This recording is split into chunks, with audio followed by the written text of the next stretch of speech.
Di 10K subscriber channel Novel Official, akan adakan giveaway untuk 3 orang pemenang. Jangan lupa untuk selalu komen dan like untuk setiap video. Selamat datang di channel Novel Official. Sebelum mendengarkan novel, Perintah Kaisar Naga, jangan lupa like, share, and subscribe. Kalau tidak kuretakkan jantung kalian. Tanpa lama-lama lagi langsung saja kita masuk di cerita novelnya. Selamat mendengarkan bosku. Bab 596. Pemimpin. Anakmu baik-baik saja. Itu bukan boneka yang dimanipulasi oleh orang lain. Aku hanya menggunakan cahaya suci. Jika itu benar-benar boneka, di bawah cahaya-cahaya suci, tidak mungkin bisa tenang seperti biasanya.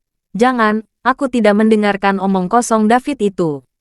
Yuan Baozong berkata pada Chang Yuanjun. Saya pikir David tidak punya kesempatan untuk mengekspresikan dirinya. Jadi dia hanya berpura-pura menjadi boneka. Sekarang Tuan Chang baik-baik saja. Itu jelas merupakan penghargaan dari Tuan Yuan sekarang. Dan David tidak yakin. Dan sepertinya dia ingin merebutnya. Kredit. Zhou Zhaolong di samping mendengus dingin. Setelah mendengarkan kata-kata Zhou Zhaolong, Chang Yuanjun pasti ada benarnya. Dia meminta David untuk mengambil tindakan sekarang. Tapi David belum mengambil tindakan. Putranya baik-baik saja. Dan dia tidak memberi David kesempatan untuk tampil sama sekali. Seharusnya David sedikit tidak puas dan ingin pamer di hadapannya. Jadi dia menjadikan putranya sebagai boneka. Sehingga dia bisa mengambil tindakan. Dan ketika putranya sembuh, itu akan menjadi pujian bagi David. Di usia muda, saya tidak belajar keras, tapi saya belajar menghargai. Anak saya baik-baik saja sekarang, tetapi Anda masih ingin mengambil tindakan terhadapnya. Jika Anda berani melakukannya, percaya atau tidak, aku akan mencegahmu keluar dari sini. Chang Yuanjun menatap David dengan niat membunuh terpancar di matanya. Melihat mata Chang Yuanjun, Zhao Wouqi ketakutan, dan menarik lengan baju David ke samping Tuan Chen. Lupakan saja. Mari kita buat rencana jangka panjang. Hari ini saya harus menyingkirkan serangga boneka ini. Jika tidak maka akan lebih dari sekedar keluarga mereka. David bergeming. Dia sudah memutuskan untuk menyingkirkan cacing boneka itu. Kalau tidak, dia tidak tahu apa yang akan terjadi selanjutnya. Mungkin dia akan hancur. Tan Chen. Yuan Baozong tidak mencobanya dengan cahaya suci sekarang. Chang Yuan sudah baik-baik saja. Zhao Wouqi tidak mengerti kenapa David begitu keras kepala. Dia adalah cahaya suci. Dia hanya menipumu. Mereka semua takut dengan boneka serangga tadi. Jadi bagaimana mungkin Yuan Baozong tidak tahu bahwa dia mengatakan ini? Mencegahku mengambil pujian atas hal itu. David sudah lama melihat Yuan Baozong berbicara omong kosong. Bagaimana mungkin dia tidak tahu bahwa Chang Yuan sedang dikendalikan oleh boneka cacing yang baru saja dilihat Yuan Baozong dengan matanya sendiri. Jangan bicara omong kosong. Menurutku kamu ingin mendapat pujian, kan? Zhou Zhaolong berkata dengan ekspresi jijik. Apakah anakku boneka atau bukan? Aku tidak akan membiarkanmu menyentuhnya sama sekali. Chang Reinforcement memasang ekspresi tegas di wajahnya, dan menjaganya erat di depan Chang Yuan. Jika itu masalahnya, jangan salahkan aku karena bersikap kasar. Setelah David selesai berbicara, dia melambaikan telapak tangannya di depannya, dan sinar merah mulai memenuhi seluruh aula. Akan kutunjukkan padamu apa itu cahaya suci yang sebenarnya. Suara David turun, diikuti oleh lampu merah di aula. Semua orang sepertinya terbakar. Apa? Chang Yuan tiba-tiba berteriak kesakitan di bawah pancaran lampu merah ini. Melihat ini, pasukan bala bantuan Chang menatap, dan sosoknya dengan cepat bergerak ke arah David, dan momentum di tubuhnya tiba-tiba naik ke puncak. Namun, David sepenuhnya mengabaikan tentara penguatan Chang, dan dengan kekuatan tentara penguatan Chang saat ini, tidak ada cara untuk menyakitinya. Benar saja, tentara penguatan Chang mendatangi David, dan setelah tembakan telapak tangan, terjadi rebound yang kuat. Dan tentara penguatan Chang mundur beberapa langkah. Chang Rejun memandang David dengan tidak percaya, tetapi kemarahan di wajahnya menjadi semakin intens. Zhao Wuji, Apakah kamu ingin dipecat jika kamu tidak menghentikannya? Chang Rainjun berteriak pada Zhao Wouqi yang masih tertegun di sampingnya. Ketika Zhao Wouqi mendengar ini, dia sedang terburu-buru seperti semut di wajan panas, dan menatap David dengan ekspresi memohon tuan. Chen, kamu harus berhenti. Gate Master Zhao. Jika kamu percaya padaku, lihat saja dari samping. Jika tidak, kamu hanya perlu mengambil tindakan. David bertekad untuk menghancurkan boneka cacing ini. Bab 597. Melihat tekad David, Zhao Wouqi tidak punya pilihan. Dia tidak akan melakukan apapun terhadap David. Dan dia juga tahu bahwa dia sama sekali bukan lawan David. Zhao Wuji, jika kamu tidak melakukannya, aku akan mencabut posisimu. Melihat Zhao Wouqi masih tidak bergerak, Chang Rejun meraung marah. Pemimpin, pasti ada alasan bagi Tuan Chen melakukan ini. Mohon percaya padanya. Zhao Wouqi membujuk Chang Rejun. Ya ampun, anakku hampir dibunuh olehnya.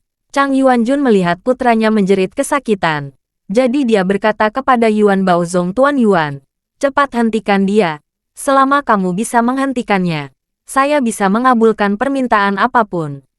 Kata-kata Yuan Baozong membuat Yuan Baozong senang. Dan dia segera mengangguk, pemimpin. Saya akan mengambil tindakan. Tetapi Anda juga tahu bahwa bertarung dengan sihir berarti kematian atau cedera. Jika saya tidak sengaja membunuh David, Anda tidak dapat dimintai pertanggungjawaban. Tanggung jawabku. Yuan Baozong hanya ingin mengambil kesempatan untuk membalas dendam pada David, dan membunuh David. Tidak, kata penguatan Chang buru-buru. Saat ini, wajah Chang Yuan sudah muram, memegangi kepala dengan tangan, berguling-guling di tanah, dan sangat menyakitkan untuk dilihat.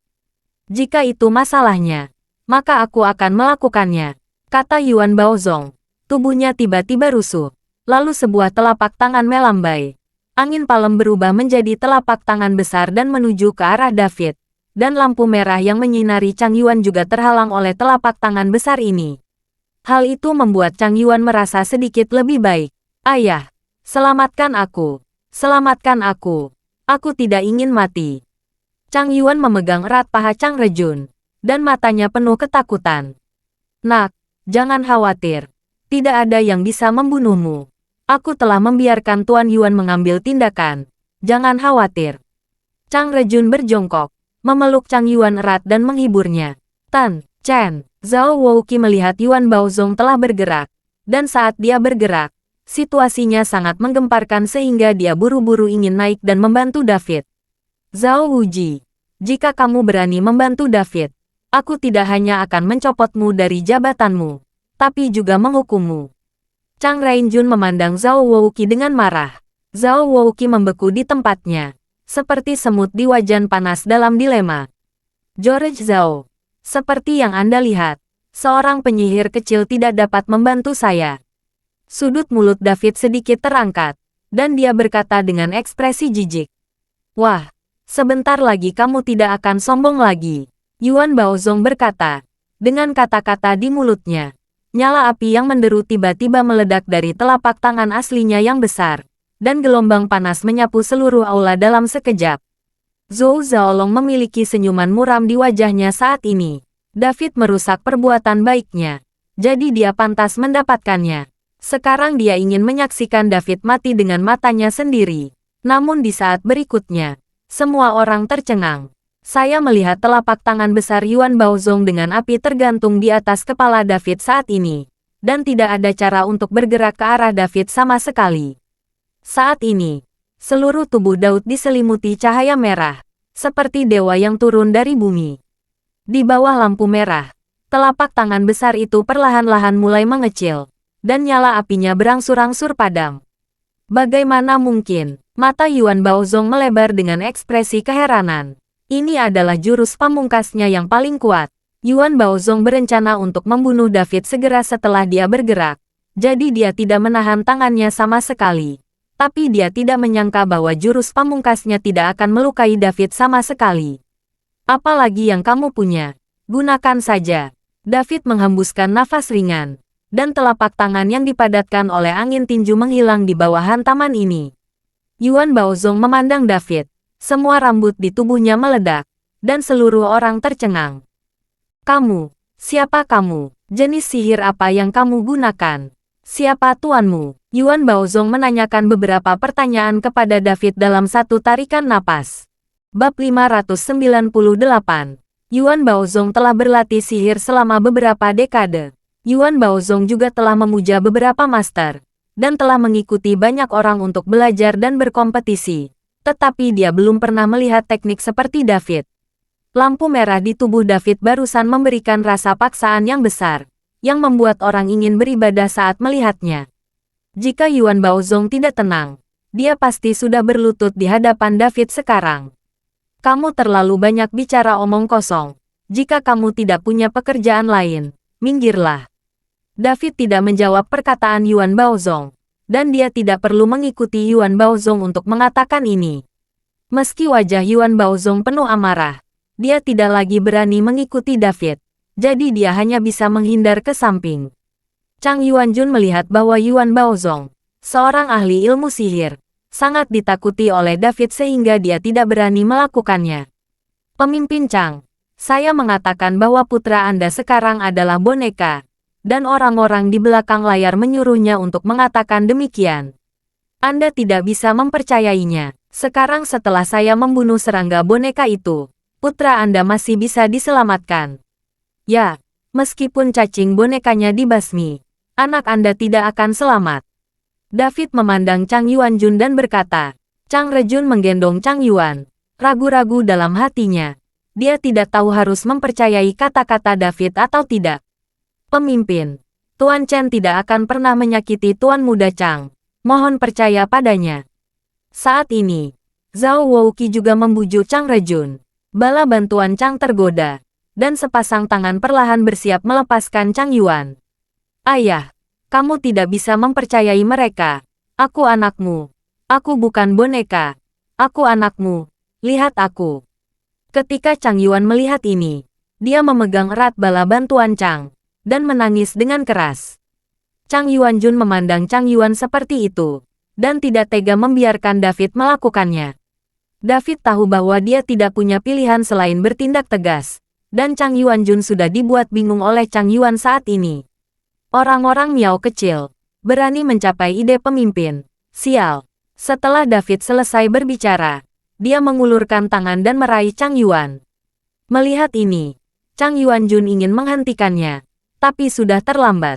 Kecepatan David terlalu cepat, dan dalam sekejap mata, Chang Yuan sudah berada di tangan David. Ayah, selamatkan aku. Selamatkan aku.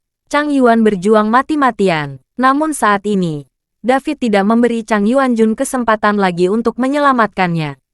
Dia menamparkan dahi Chang Yuan dengan telapak tangan, dan kemudian lampu merah menyala darinya.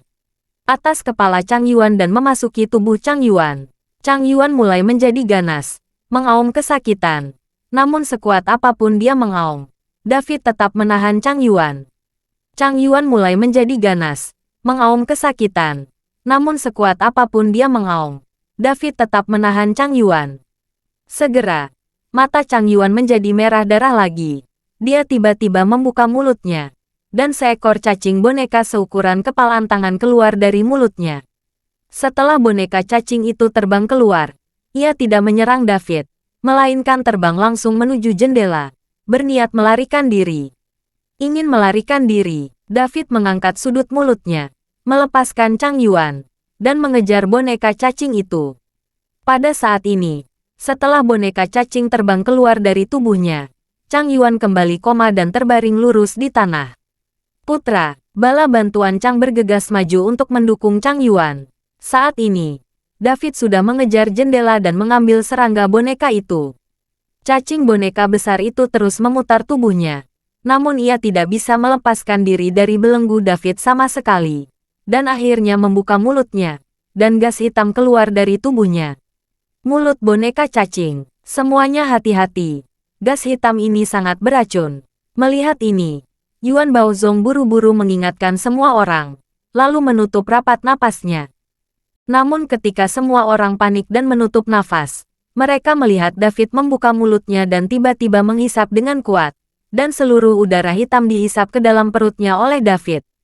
Ki hitam ini sangat beracun bagi orang lain, tetapi merupakan sumber daya budidaya terbaik bagi David, dan David tidak akan menyia-nyiakannya. Bab 599. Melihat David benar-benar menyedot semua gas hitam ke dalam perut, Yuan Baozong tercengang, dan wajahnya luar biasa. Yang lain tidak mengetahuinya, tapi dia tahu betapa kuatnya gas beracun dari cacing boneka ini.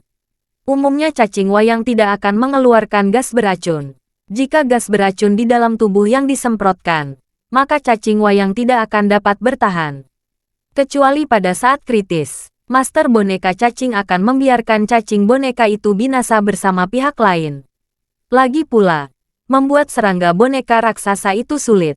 Saya melihat gas hitam yang dimuntahkan oleh cacing boneka itu ditelan oleh David. Dan cacing boneka seukuran kepalan tangan itu berhenti meronta saat ini. Dan tubuhnya langsung roboh. Melihat boneka cacing yang mati itu, David langsung membuangnya. Sepasang kulit cacing boneka tidak ada gunanya bagi David. Di saat yang sama ketika boneka cacing itu mati, di halaman terpencil di Kyoto, seorang pria parubaya menutupi hitam yang duduk di ruangan tertutup tiba-tiba bangkit dan membanting mangkuk teh di depannya ke tanah. Cacing boneka ini miliknya, tapi butuh lebih dari 10 tahun untuk membudidayakannya, dan dia tidak menyangka cacing itu akan mati seperti ini. Ketika penjaga di luar mendengar gerakan tersebut, dia buru-buru mendorong pintu dan masuk. Melihat puing-puing di tanah, penjaga itu memerintahkan kepalanya ketakutan. Apakah anak keempat belum kembali? Pria parubaya hitam bertanya kepada penjaga. Kembalilah ke Dalitu. Silitu kembali. Dan kembali kemarin. Tapi melihat kamu ada di kamar, aku tidak berani mengganggumu. Penjaga itu menjawab dengan tergesa-gesa. Biarkan orang keempat datang menemuiku, kata pria parubaya menutupi hitam. Penjaga itu diajak pergi. Dan tak lama kemudian, seorang pria berkumis dan bermulut lancip masuk. Keempat, Raja Miao mengeluarkan perintah mendesak dengan tergesa-gesa. Apakah terjadi sesuatu di desa Miao? Pria bermata hitam itu bertanya pada pria bermulut lancip itu. Kakak, ada apa? Anak angkat Raja Miao meninggal. Seolah-olah dibunuh oleh seorang bernama David. Pria insang monyet bermulut tajam itu berkata dengan acuh tak acuh. Apakah itu Qian Feng? Ya, itu dia. Dia meninggal dengan mengenaskan. Pria mulut dengan lancip dan pipi monyet itu mengangguk. Huff, memang pantas mendapatkannya. Pria ini hanya tahu cara menyakiti gadis kecil. Aku sudah lama tidak menyukainya. Pria hitam itu memancarkan dingin. Kakak, kali ini ketika aku kembali, Raja Miao bertanya padaku tentang rencana kita. Sekarang desa Miao berada di bawah pengawasan ketat. Sulit bagi Raja Miao untuk mengambil tindakan apapun. Pria bermulut tajam itu bertanya. Mendengar ini, wajah pria berjubah hitam itu langsung berubah menjadi mengerikan. Memenuhi mengepal, dan dia dipenuhi gigi. Cacing bonekaku sudah mati. Apa? Cacing bonekanya sudah mati. Bagaimana cara matinya? Bagaimana bisa seperti ini? Setelah kejadian ini, sudah kubilang kamu, pergilah bertanya dulu untuk melihat apakah ada yang salah dengan keluarga Chang Yuanjun. Saya membiarkan cacing boneka itu mengeluarkan gas beracun dan bunuh diri. Gas beracun tersebut dapat membunuh orang dengan radius lebih dari 10 meter. Keluarga bala bantuan akan diracuni sampai mati. Pria berwajah hitam itu berkata dengan ekspresi khawatir di wajahnya. Kakak, apakah kamu gila? Chang Yuanjun adalah pemimpin 6 sekte. Jika dia diracuni dan dilacak hingga ke desa Miao kita, bukankah kita akan kurang beruntung? Pria bermulut lancip itu bertanya dengan panik. Apa yang kamu berteriak? Aku terpaksa tidak berdaya saat itu. Dan sekarang kamu segera menyelidiki beritanya. Pria memesona hitam itu memantulkan pria bermulut tajam itu. Oke, pria bermulut lancip dan pipi monyet itu mengangguk, berbalik dan berjalan keluar. Saat ini, di aula rumah Chang Yuanjun, Chang Yuanjun berteriak memilukan sambil memegangi Chang Yuan yang tidak sadarkan diri. Yuaner, dia berharap putranya bangun. Dia tidak melihat anak berbicara atau membuka matanya selama lebih dari setahun. Dia baru saja pulih dari Chang Yuan. Jadi Chang Rejun sangat bersemangat.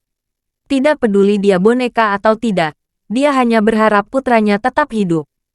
Bab 600. Ini juga alasan mengapa Chang Yuanjun tidak pernah membiarkan David melakukannya. Jika Chang Yuan benar-benar memiliki 3 kekuatan dan 2 kelemahan, dia tidak akan pernah melihat putranya di masa depan.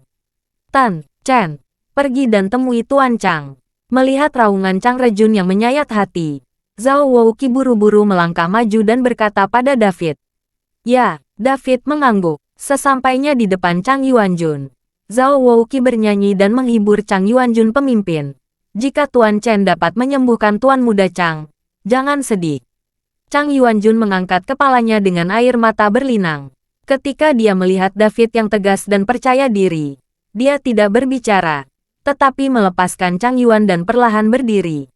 David berjongkok, meletakkan satu tangan di dahi Chang Yuan dengan lembut, dan kekuatan spiritual disuntikkan ke tubuh Chang Yuan. Telapak tangan yang busuk dan menghitam justru membaik. Beberapa menit kemudian, Chang Yuan perlahan membuka matanya, dan saat ini dahi David dipenuhi keringat. Insiden keracunan Chang Yuan sudah terlalu lama, dan dia telah mengalami kerusakan mental selama lebih dari setahun. Untuk memulihkan Chang Yuan, David telah menghabiskan banyak kekuatan spiritual. Yuaner. Melihat Chang Yuan membuka matanya, bala bantuan Chang melompat kegirangan. Ayah, aku di mana? Chang Yuan tampak bingung dan melihat sekelilingnya. Tentu saja di rumah. Anda sudah koma selama lebih dari setahun. Apakah kamu tidak ingat apa yang terjadi tadi? Bala bantuan Chang bertanya pada Chang Yuan. Kalian pasti tahu kalau Chang Yuan baru saja bangun tidur. Dan semuanya seperti biasa. Kenapa aku tidak bisa mengingat apapun sekarang? Seperti yang saya katakan, itu bukan dia. Dia hanyalah boneka pada saat itu. Dan seseorang memanipulasi boneka serangga untuk mengendalikan tubuhnya. David berkata pada Chang Yuanjun. Melihat timbulnya kebingungan Chang Yuanjun akhirnya percaya dengan apa yang dikatakan David. Chang Yuanjun membantu Chang Yuan berdiri, menunjuk ke arah David dan berkata, Yuaner, terima kasih Tuan Chen secepatnya. Dia menyelamatkan hidupmu. Chang Yuan memandang David dengan bingung, dan melihat bahwa David seumuran dengannya, dan tidak bergerak selama beberapa saat. Pemimpin Chang, ini hanya sedikit usaha. Tidak perlu berterima kasih, kata David ringan. Semakin David seperti ini, wajah Chang Yuanjun semakin malu. Dia baru saja menyerang David dan memerintahkan Zhao Wouqi dan Yuan Baozong untuk menyerang David. Untungnya, Lord David memiliki jumlah orang yang banyak. Jadi dia tidak mempedulikannya. Jika pihak lain pergi karena marah, tidak akan berdaya hari ini. Tan, Chen masih muda. Saya tidak berpikir luas seperti itu.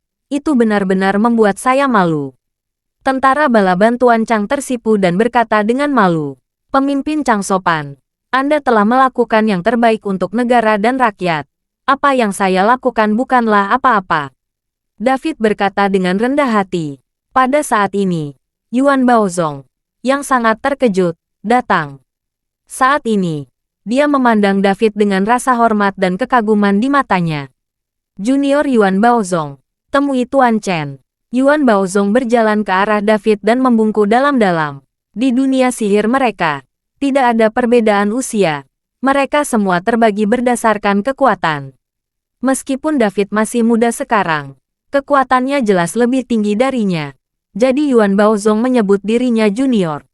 Temui Tuan Chen. Zhou Zhaolong itu juga menutup dan membungkuk kepada David. Sekarang bahkan Yuan Baozong pun menghormati David. Dan Zhou Zhaolong tidak berani sombong lagi. Huff, bagaimana kamu mengejek Tuan Chen tadi? Anda tidak akan melupakannya setelah beberapa saat, bukan? Zhao Wouqi memandang Yuan Baozong dan Zhou Zhaolong dan berkata dengan ekspresi jijik. Kata-kata Zhao Wouqi membuat mereka berdua langsung tersipu, merasa malu. Terima kasih sudah mendengarkan cerita novel Perintah Kaisar Naga. Sampai jumpa di cerita selanjutnya.